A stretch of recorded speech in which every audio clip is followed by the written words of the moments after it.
11h19 à Paris, mais 17 kilomètres plus loin, à Sydney. Il est 21h19 et une opération de police est en cours. Je vous lis le dernier message de la police australienne après une fusillade survenue plus tôt dans la journée sur la plage de Bondi, impliquant 2 hommes. 10 personnes sont décédées, dit ce communiqué, dont un homme soupçonné d'être l'un des tireurs. Le second tireur présumé est dans un état critique. À l'heure actuelle, on dénombre au moins 11 blessés supplémentaires, dont 2 policiers. Voilà le dernier communiqué de la police australienne. Je regardais la distance effectivement qui nous sépare de Sydney. 17 000 kilomètres. Mais on a la sensation de vivre quelque chose en bas de chez nous. Les parce mêmes mots. que Sébastien Ligné, on vit cette même menace, avec cette même menace, et aussi avec cette même fièvre, si tout est confirmé, antisémite, qui conduit à des drames comme celui-ci, ce qui s'est produit ce matin, heure française. Sébastien Ligné, Éric Revel, Arnaud Benedetti, quel regard portez-vous sur ce qui est en train de se passer, ce que nous découvrons tristement à l'antenne d'Europe 1 à 11h20. Sébastien Ligné. Quand Jonathan Arfi nous explique très justement que les Juifs, peu importe leur situation géographique, ne se sentent plus en sécurité sur cette planète, il a tout à fait raison, parce que c'est les mêmes mots qu'on retrouve en Australie et en France. L'Australie, vous en avez un petit peu parlé avant la pub, c'est un pays qui subit une vague d'antisémitisme complètement hallucinante depuis 7 octobre. Le gouvernement avait notamment envoyé une émissaire spéciale pour analyser cette question. Elle était revenue avec des témoignages alarmants, des chiffres qui parlaient de plus de 300% d'augmentation des actes antisémites, notamment à Sydney, qui est évidemment une ville extrêmement cosmopolite.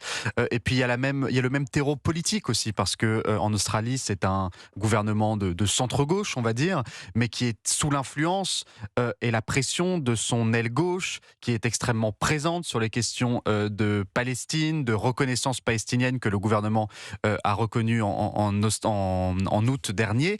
Donc on a un petit peu le même climat. Vous écoutez la télévision australienne, vous écoutez une partie de la gauche australienne, vous retrouvez les mêmes mots, les mêmes discours, la même virulence que certains élus de la France insoumise en France, et ça participe à cette petite musique, à cette importation d'un conflit étranger sur le sol australien, et évidemment que ça a des conséquences, et là où c'est dramatique, c'est que l'Australie, pendant des décennies, a été un havre de paix pour les Juifs, un endroit où ils se sentaient en sécurité. Aujourd'hui, malheureusement, ce n'est plus le cas.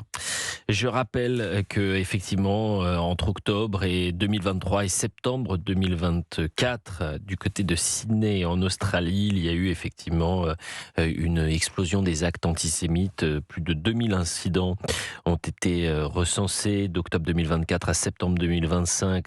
On en comptait 1654 très précisément, selon nos confrères d'I24 News. C'est une hausse de 20% par rapport à la période précédente.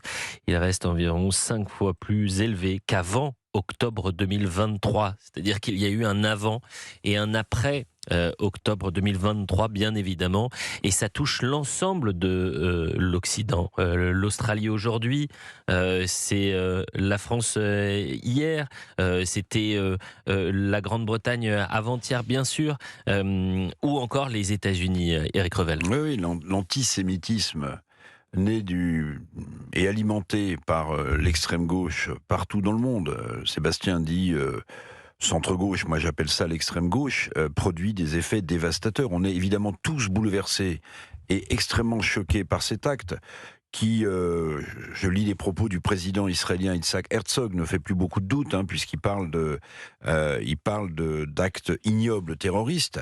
Mais vous savez, je pense qu'en Australie, cette montée lente et qui est devenue exponentielle de l'antisémitisme, dont vous rappeliez, Elliot, à l'instant les chiffres, je pense que le Premier ministre Anthony Albanese devra s'expliquer. Parce que vous avez le président de l'Association juive d'Australie, Robert Gregory, qui dit qu'à plusieurs reprises, on lui a demandé de prendre des mesures, et pour une fête comme Hanouka, les mesures devaient être multipliées.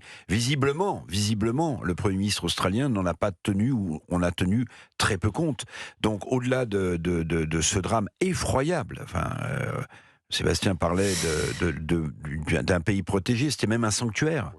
C'était même un sanctuaire, l'Australie. Eh bien, aujourd'hui, on s'aperçoit que quel que soit l'endroit, si vous êtes juif, où vous vous trouvez dans le monde, vous n'êtes plus à l'abri de rien, y compris de crimes épouvantables. Vous avez parlé du chef de l'association juive d'Australie qui a Grégory qualifié Robert dimanche de tragédie l'attaque par balle qui a fait plus de 10 morts. Je lis la dépêche, alors là je préviens les auditeurs d'Europe 1 parce qu'on reste évidemment très prudent.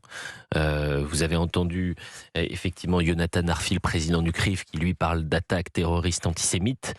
Pour l'instant, dans les dépêches de l'agence France Presse, on ne parle pas d'attaques terroristes antisémites. Ils ont des correspondants sur place, c'est eux aussi qui nous apportent les informations, donc on poursuit la prudence et on suit la prudence de l'agence France Presse. Mais ce que je vous lis, c'est les dépêches qui nous parviennent quasiment toutes les 5 minutes. Le chef de l'association juive d'Australie a qualifié dimanche de tragédie l'attaque par balle qui a fait 10 morts lors d'une célébration de la fête de Hanouka sur la célèbre plage de Bondi à Sydney, mais a estimé qu'elle était tout à fait prévisible. Et là, on en vient à ce que vous étiez en train d'expliquer, Eric Revel. Le gouvernement australien du Premier ministre Anthony Albanese a, je cite, a été averti à maintes reprises, mais n'a pas pris les mesures adéquates pour protéger la communauté juive, a déclaré Robert Grégory à l'agence France Presse. Arnaud Benedetti, viendra le temps de la réflexion sur est-ce que en Occident on protège suffisamment cette communauté juive qui est associée de fait à ce qui se passe au Proche et au Moyen-Orient. Et aujourd'hui, je parle des Français, mais aujourd'hui des Australiens, hier des Français, sont attaqués parce que juifs. Et c'est cette poussée de l'antisémitisme que l'Occident est parfois incapable de juguler. Oui, il y a une mondialisation, une globalisation de l'antisémitisme. Ça a été dit sur ce plateau. C'est vrai qu'il y avait des zones qui constituaient des sanctuaires pour la communauté juive. Il n'existe plus aujourd'hui de sanctuaires. Mais faut-il rappeler que en France, cette montée de l'antisémitisme a précédé amplement le 7 octobre. Le 7 octobre l'a amplifié, l'a multiplié, l'a ossifié.